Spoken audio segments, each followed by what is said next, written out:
Assalamualaikum warahmatullahi wabarakatuh. Bismillahirrahmanirrahim. Alhamdulillahi rabbil alamin. Alhamdulillahilladzi hadana lihadza wa ma kunna linahtadiya laula an hadanallah.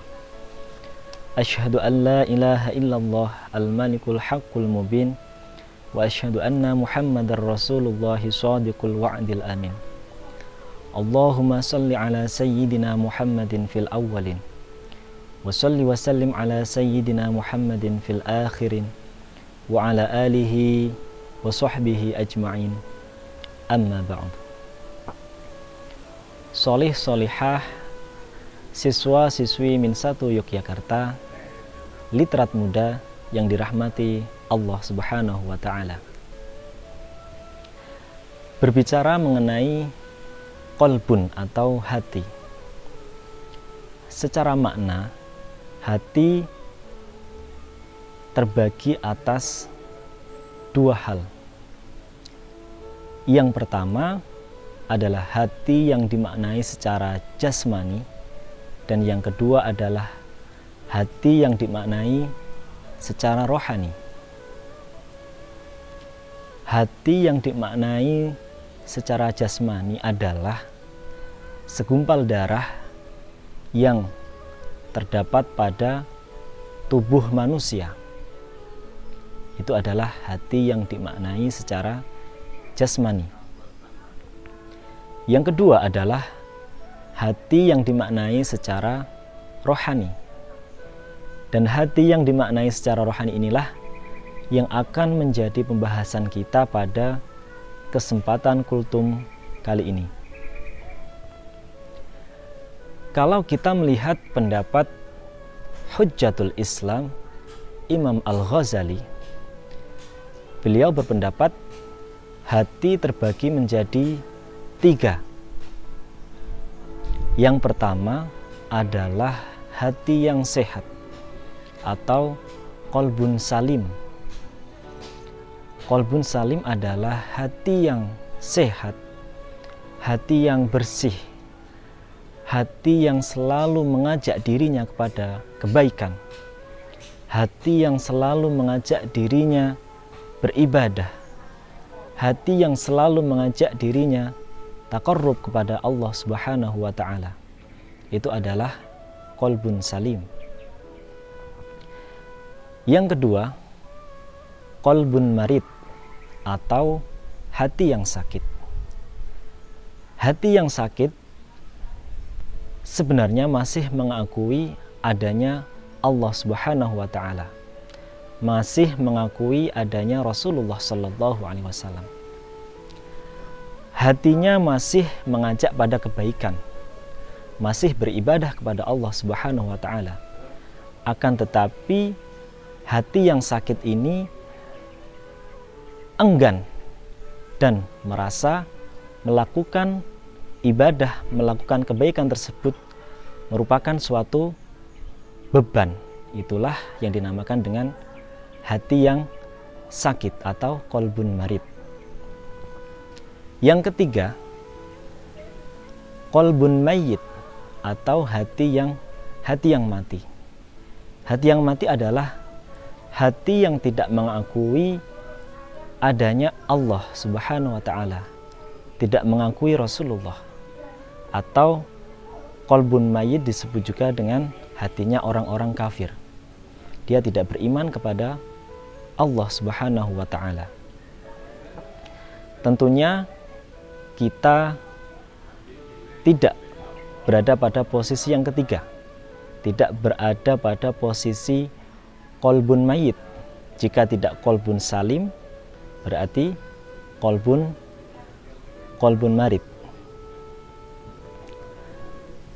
Lalu, jika kita berada posisi yang kedua, jika hati kita sakit, hati kita enggan melakukan kebaikan, lalu bagaimana caranya? Sayyid Abu Bakar dalam kitabnya Kifayatul Atqiya, beliau berpendapat ada 5 hal untuk mengobati hati yang sakit. Yang pertama, untuk mengobati hati yang sakit, yaitu dengan cara membaca Al-Quran dan maknanya. Sekalipun ada yang berpendapat bahwa untuk mengobati hati yang sakit cukup membaca Al-Quran, karena membaca Quran sudah merupakan suatu ibadah sekalipun tidak mengetahui maknanya. Kemudian untuk mengobati hati yang sakit, yang kedua adalah dengan cara tidak merasa kenyang. Makan secukupnya, minum secukupnya. Tidak perlu berlebihan, karena yang berlebihan adalah sifatnya syaitan. Yang kedua ini banyak juga yang memaknai dengan memperbanyak berpuasa. Selanjutnya, yang ketiga, untuk mengobati hati yang sakit, yaitu dengan cara qiyamul lail, beribadah di malam hari, seperti sholat tahajud, sholat witir, sholat hajat, dan lain-lain sebagainya.